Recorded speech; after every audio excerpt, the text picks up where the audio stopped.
Allah itu roh, dan barang siapa menyembah Dia harus menyembahnya dalam roh dan kebenaran. Allah menghendaki ketika kita datang dan menyembah Dia, kita datang dan menyembahnya di dalam roh dan di dalam kebenaran. Apa maksudnya kita menyembah di dalam roh, Bapak Ibu yang saya kasih dalam Yesus Kristus? Mari coba kita simak pernyataan Yesus di dalam ayatnya yang ke-24 dari kata roh, yang Yesus sendiri katakan bahwa Allah itu roh, R besar, dan barang siapa harus menyembahnya dalam roh, R kecil. Ya. Menyembah Tuhan dalam roh, R kecil. Huruf R kecil ini menandakan bahwa kita menyembah Dia bukan dengan Roh Kudus. Ya. Bukan dengan semangat roh, bukan bertepuk tangan, bukan menari-nari, atau bukan dengan emosi. Kata roh R kecil di sini, Yesus maksudkan yang benar ketika kita menyembahnya dalam roh, itu R maksudnya roh manusia. Karena Yesus menggunakan R kecil. Dalam roh kita. Maksudnya begini Bapak Ibu yang saya kasih. Ketika kita menyembah Dia, penyembahan akan terjadi dengan benar. Kita akan menyembah Allah dengan benar apabila roh kita, roh manusia ini ada hubungan kontak dengan roh Allah. Ada komunikasi dengan rohnya Allah.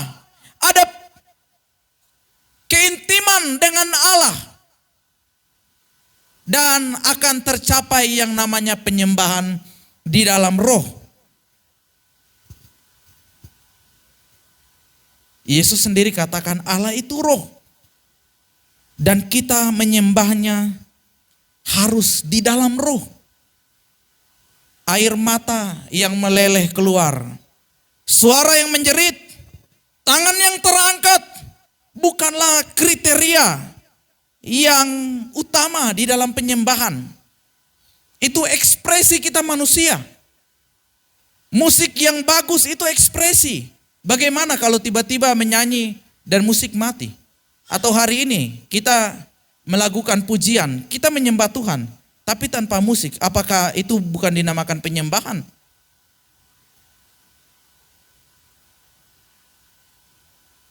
Penekanan yang Yesus katakan di sini, ketika kita menyembah Allah, bukan perbuatan jasmani, melainkan ada perbuatan rohani. Bukan apa yang tubuh saya buat, apa yang kaki, tangan, mulut, mata, bahkan kepala saya buat. Tapi apa yang roh saya buat. Nah Bapak Ibu yang saya kasih dalam Yesus Kristus. Ketika Yesus berkata tentang penyembahan. Ketika Yesus mengulas tentang penyembahan. Kita perlu ketahui bersama bahwa pada saat itu Yesus bercakap-cakap dengan seorang perempuan Samaria. Kalau kita lihat dalam Yohanes pasal 4 ayat 4. Firman Tuhan katakan bahwa ia harus melintasi daerah Samaria. Yesus harus melintasi daerah Samaria. Ini berarti ada maksud Tuhan.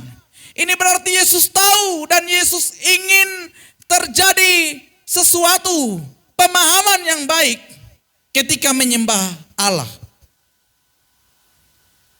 Yesus tahu bahwa dia akan berjumpa dengan seorang perempuan Samaria. Dan percakapan dengan perempuan Samaria ketika di dekat sumur Yakub. Sebenarnya di situ Tuhan sedang menunjukkan kriteria bagaimana agar roh kita manusia dan roh Allah itu mengalami hubungan, penyatuan, keintiman sehingga kita dapat menyembahnya dalam roh dan kebenaran. Mari kita lihat apa yang terjadi dalam kehidupan perempuan Samaria. Bapak Ibu yang saya kasih dalam Yesus Kristus.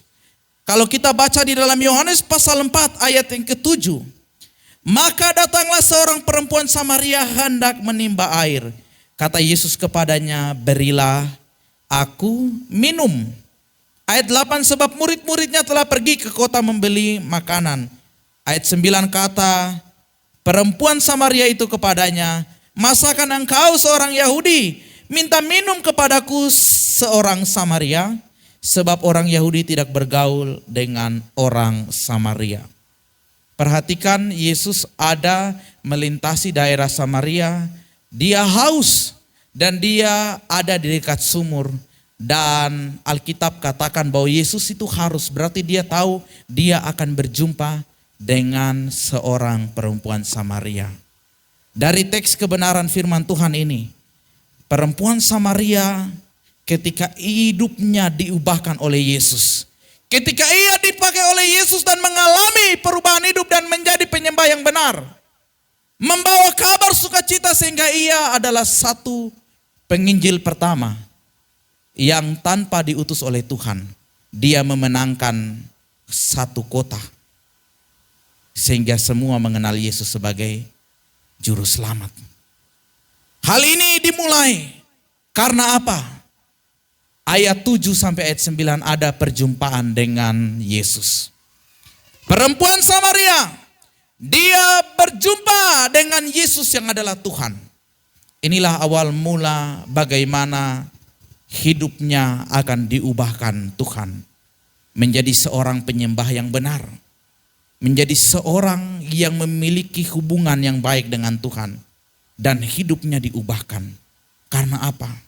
Karena ada perjumpaan yang tidak kebetulan bersama dengan Tuhan Yesus di sumur. Bapak Ibu yang saya kasih dalam Yesus Kristus, kalau kita mau dipakai Tuhan, kalau kita mau menyembah Dia di dalam roh dan kebenaran, kalau kita mau betul-betul menyembah Tuhan dengan benar, pastikan diri kita juga sudah mengalami perjumpaan dengan Tuhan. Tanpa perjumpaan dengan Tuhan, tidak akan yang namanya tercapai ada hubungan yang baik. Walaupun perjumpaan dengan Tuhan itu dengan berbagai macam cara. Perempuan Samaria waktu berjumpa dengan Yesus itu masalah. Karena apa? Karena orang Samaria tidak bergaul dengan orang Yahudi. Itu masalah sebenarnya. Ada kebencian sudah turun-temurun terjadi antara orang Samaria dan orang Yahudi. Tapi masalah itu tidak menghalanginya untuk bertindak dan berjumpa dengan Yesus sebagai Tuhan. Tidak menghalangi seorang perempuan ini untuk bercakap-cakap dengan Yesus yang adalah orang Yahudi. Masalah yang terjadi pada saat itu karena dari garis keturunan yang sedikit berbeda. Pencampurannya sudah campur. Dari keturunan orang asli Yahudi dan Samaria. Itu tidak menghalangi ada perjumpaan dengan Tuhan. Masalah Tuhan ubahkan menjadi sesuatu yang berharga dan mulia. Inilah awal mula perjumpaan yang indah dengan Tuhan. Dan saya percaya kita yang hadir saat malam hari ini mengalami cara yang berbeda ketika kita berjumpa dengan Tuhan. Saya mengalami perjumpaan pribadi dengan Tuhan dalam masalah. Ketika saya celaka. Ketika saya hancur-hancuran. Tidak bisa berjalan hampir 7 bulan. Diam tidur di tempat. Berdiri pun susah. Selama 7 bulan. Tapi di situ Tuhan melawat saya. Di situ saya mengalami perjumpaan dengan Tuhan. Di situ saya mengalami pengenalan saya akan Tuhan. Di situ saya mulai bercakap-cakap dengan Tuhan. Di dalam doa, di dalam persekutuan. Inilah awal mula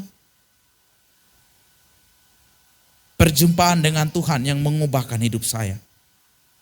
Sekalian kita punya cara yang berbeda yang Tuhan kerjakan. Ada yang dengan masalah, ada yang dengan kebaikan. Ada yang melalui keluarga, ada yang melalui lingkungan dan lain sebagainya. Tapi itu semua percaya bahwa Tuhan memakai itu untuk kita diubahkan dan menjadi penyembah yang benar. Menyembahnya dalam roh dan kebenaran. Ini dia hal yang pertama. Kita belajar dari perempuan Samaria. Yang kedua, kalau kita baca selanjutnya, dalam kisah perempuan Samaria yang berjumpa dengan Yesus. Bukan hanya ia mengalami perjumpaan, bukan hanya ia berkomunikasi dengan Tuhan. Kalau kita lihat di ayat 15, ketika Yesus mulai bercakap-cakap dengan dia, Yesus ketika meminta air, dan Yesus berkata kepadanya mengenai kehidupannya, ayatnya yang ke-15 dan ayatnya yang ke-16, kata Yesus kepadanya, "Pergilah, panggillah suamimu dan datang ke sini." Kata perempuan itu, "Aku tidak mempunyai suami." Kata Yesus kepadanya, "Tepat katamu bahwa engkau tidak mempunyai suami." Ayat 18, "Sebab engkau sudah mempunyai 5 suami, dan yang ada sekarang padamu bukanlah suamimu. Dalam hal ini engkau berkata benar." Ketika perjumpaan terjadi antara Yesus dan perempuan Samaria, bukan hanya komunikasi yang intim terjalin di dalam hubungan antara perempuan Samaria ini dengan Yesus. Tapi kalau kita perhatikan di situ bahwa perempuan Samaria ini juga ada kejujuran. Dia berkata jujur. Dia berkata jujur dengan apa yang ia sedang hadapi. Apa yang terjadi dalam hidupnya. Dia tidak menipu statusnya. Dia tidak berkata bahwa dia ini punya suami, ya. Karena status ada suami dan tidak ada suami itu di dalam kalangan orang Yahudi merupakan sebuah momok. Kalau rupanya ada laki-laki yang hidup dengannya tapi belum memiliki status suami istri. Kita pernah ingat kisah di dalam Komsel yang kita bahas bahwa seorang perempuan yang kedapatan bersinah dilempari, dirajam sampai mati, ya. Orang Samaria ini tidak beda-beda jauh dengan orang Yahudi. Cuma bedanya tentang cara penyembahan dan cara peribadatan. Tapi dalam hukum, norma, dan etika hampir mirip. Perempuan Samaria ini ketika dia berjumpa dengan Yesus, dia berterus terang dengan apa yang terjadi dalam hidupnya. Dia mengakui keberadaannya yang adalah orang yang berdosa. Dia tidak menutupi apa yang terjadi. Dia mau jujur dan terbuka. Karena apa? Bapak Ibu yang saya kasih dalam Yesus Kristus. Kalau kita lihat di dalam ayat 15, kata perempuan itu kepadanya, "Tuhan, berikanlah aku air itu, supaya aku tidak haus dan tidak usah datang lagi ke sini untuk menimba air." Karena perempuan ini sudah mau memiliki kerinduan untuk mengalami kehidupan. Air kehidupan yang kekal yang tidak akan membuatnya lagi haus. Yesus menggunakan jembatan perumpamaan tentang air dan timba di sumur untuk menjelaskan tentang kepribadiannya yang akan memberikan kehidupan yang kekal. Ayat 14 dikatakan oleh Yesus bahwa barang siapa minum air yang akan kuberikan kepadanya, ia tidak akan haus lagi untuk selama-lamanya. Pernyataan Yesus ini rupanya diresponi oleh perempuan Samaria.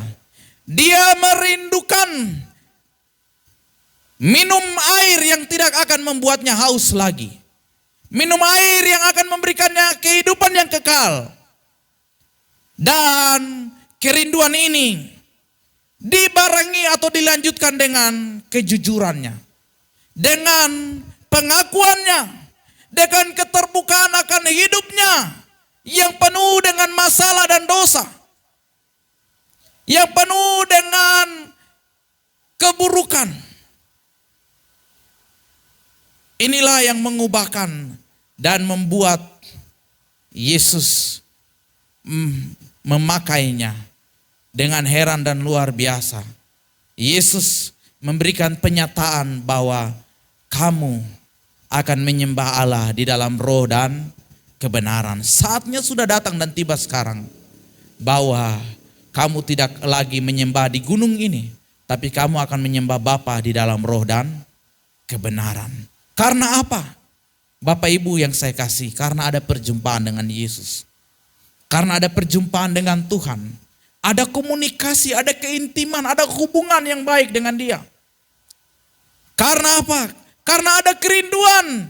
Dan itu dilanjutkan dengan yang namanya pengakuan, kejujuran, dan keterbukaan.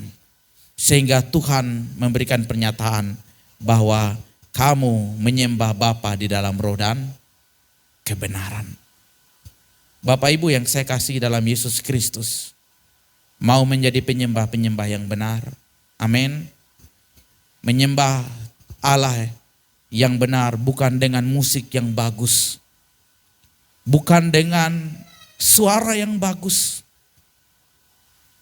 bukan dengan air mata yang jatuh, bukan dengan sikap tersungkur, mengangkat tangan, dan ekspresi tubuh kita.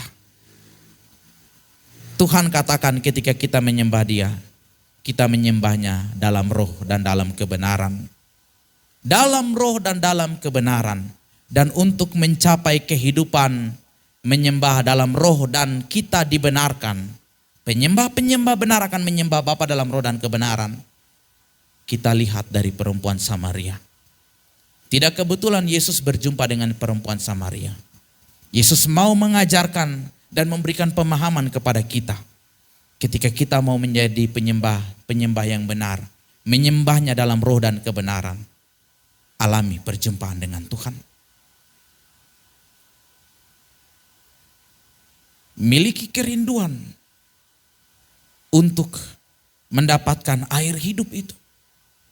Dan perlu kerendahan hati, perlu kejujuran, dan keterbukaan tentang apa yang kita alami, apa yang kita hadapi saat ini. Perempuan Samaria adalah teladan yang luar biasa. Dia tidak malu mengakui keberadaannya. Yesus Maha tahu. Kalau perempuan Samaria saat itu dia berkata, suamiku ada. Pasti Yesus bilang, kau berbohong. Tapi perempuan Samaria berkata jujur dan terbuka sehingga Yesus katakan, apa yang kau katakan itu benar. Tepatlah seperti katamu. Yesus tahu hatinya. Yesus tahu keberadaannya. Yesus tahu keterbukaan. Yesus tahu kejujuran. Dan Yesus tahu bahwa ia mau dan betul-betul rindu dipulihkan dan dipakai oleh Tuhan. Biarlah kebenaran firman Tuhan malam hari ini menguatkan dan meneguhkan kita. Mari kita menjadi penyembah-penyembah yang benar. Menyembahnya di dalam roh dan kebenaran. Menyembahnya dengan kehidupan kita yang sudah benar. Roh kita yang sudah dibenarkan. Dan roh kita yang memiliki hubungan keintiman dengan Bapa di sorga. Kita satu dalam doa. Terima kasih ya Tuhan. Hamba bersyukur untuk kebenaran firman-Mu. Hamba bersyukur kembali kami diingatkan bahwa kami harus menyembah-Mu di dalam roh dan kebenaran. Tuhan terima kasih. Terima kasih untuk semua yang sudah Engkau kerjakan dalam hidup ini. Terima kasih kami boleh mengalami perjumpaan dengan-Mu. Kami boleh mengenal-Mu. Kami boleh berkomunikasi dengan-Mu. Kami boleh memiliki hubungan yang baik dengan-Mu. Tuhan ajar kami untuk terus memiliki kerinduan. Bahkan keterbukaan dengan apa yang kami alami. Sehingga Engkau membenarkan hidup kami. Engkau memakai kami untuk menjadi penyembah-penyembah yang benar. Dan kami akan dipakai seperti seorang perempuan Samaria. Menjadi saksi bagi banyak orang. Bagi seisi kota. Bagi